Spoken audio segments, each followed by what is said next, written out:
Hi. Video number 4. I'm sure you're all loving it by now. Well, I hope so. If not, I'll just have to keep making them until you do. My name is Daniel, and I'm here today to talk about friendship. Driving from my personal experience, I've had the pleasure of knowing a lot of wonderful people in my life. A lot of people I still hold very close to my heart. And it's taken some time through my own experiences with gaining friends and losing friends and falling out with friends, you really learn to distinguish who the real friends are, the ones that you need to keep in your heart, and then those that are simply just passing through. Nothing wrong with that at all. You can still learn and grow from people that pass through your life. It's our placement in attachment that can cause pain and suffering when those people leave and we have a strong attachment to them. In any case, I've structured this video out by the advice of my psychologist. Yes, I'm seeing a psychologist, and he has done wonders for me in my life.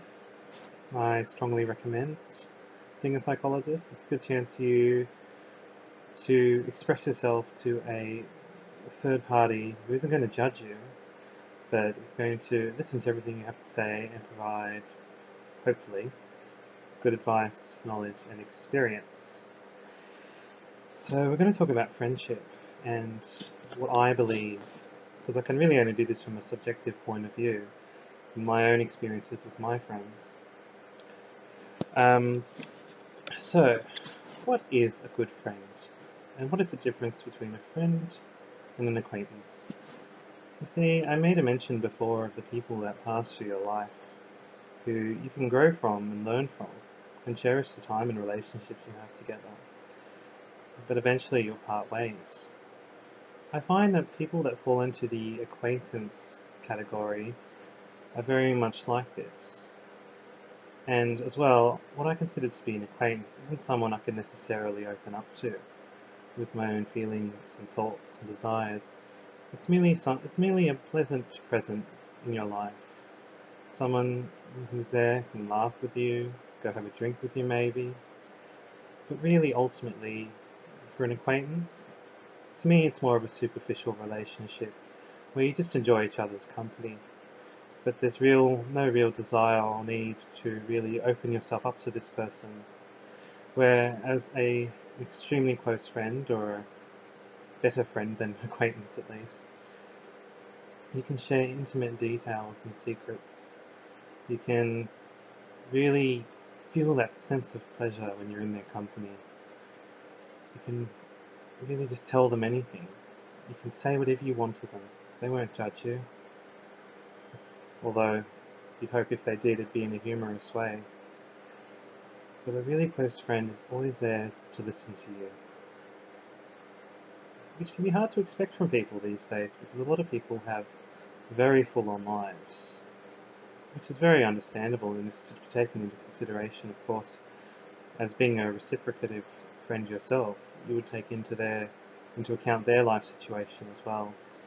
But I feel that great friends are always there for each other.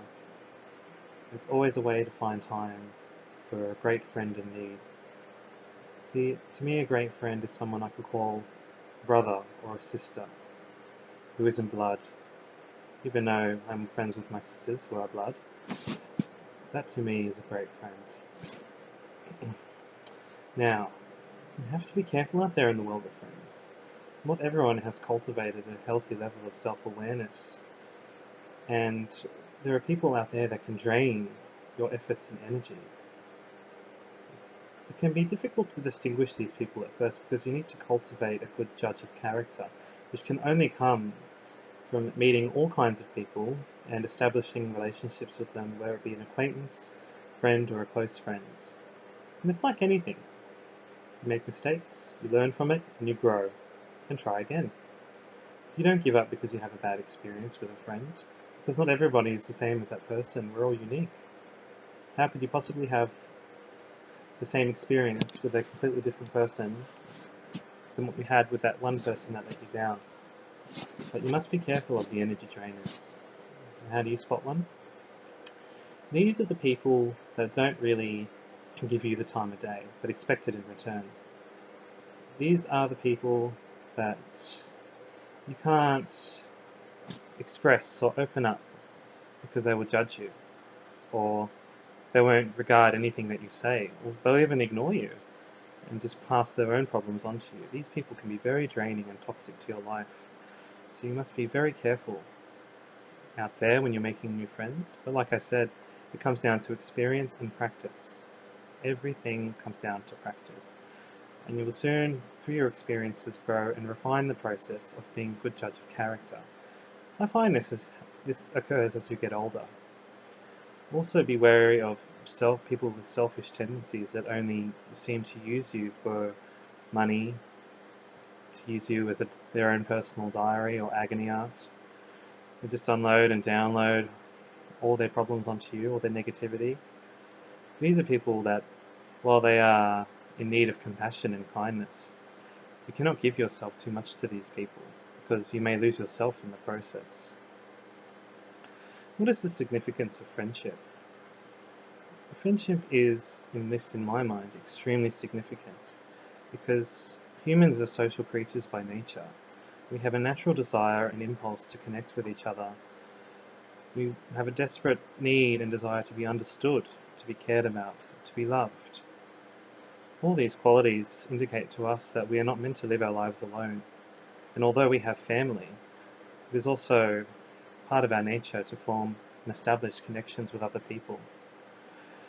I believe that friendship is the answer to this loneliness, this fundamental loneliness that resides inside us all. We need good friends in our lives because it makes the life experience so much better for everyone involved. For good, decent, proper friendships, it's a win-win. Of course, you're going to have maybe arguments, maybe a falling out along the way, but if the friendship is true, you will always come back together. Even if it takes some time to get over whatever negativity you guys experience together. I believe friendship is a fundamental part of our existence and deserves a lot more attention and appreciation than what it actually gets these days. And of course I'm speaking very generally, but from what I found with people seem to be a little bit more detached from intimate relationships. It's more about instant gratification, and that's my opinion. So how can you be a good friend? Well, open up. If you feel that you can trust someone and you feel the love coming from them, open your heart to them. Share your vulnerabilities, share your secrets. What have you have to hide? What have you to lose? Have good experience, make an effort. Make an effort for a good friend. A friend is someone that is choosing to spend their precious little time on this earth and in the physical world with you. Wouldn't you want to make an effort? Wouldn't you want to honor such a desire to spend time with you with reciprocation of their efforts? Being a good friend means being available, being there, taking into account that this is another human being. Everyone is fighting their own wars in their minds, and people need compassion and connection. You can share that connection with another person. Inside a person's mind is a whole other universe, just waiting to be discovered. And as you grow in time together, you can discover each other and find out more about your own life experience and the world. It's always good to honor a good friendship, because a good friend will always be there for you no matter what, and give you kindness and unconditional love. That is real friendship. I am Daniel Vini. I bid you all a very good night and all the best in your friendships.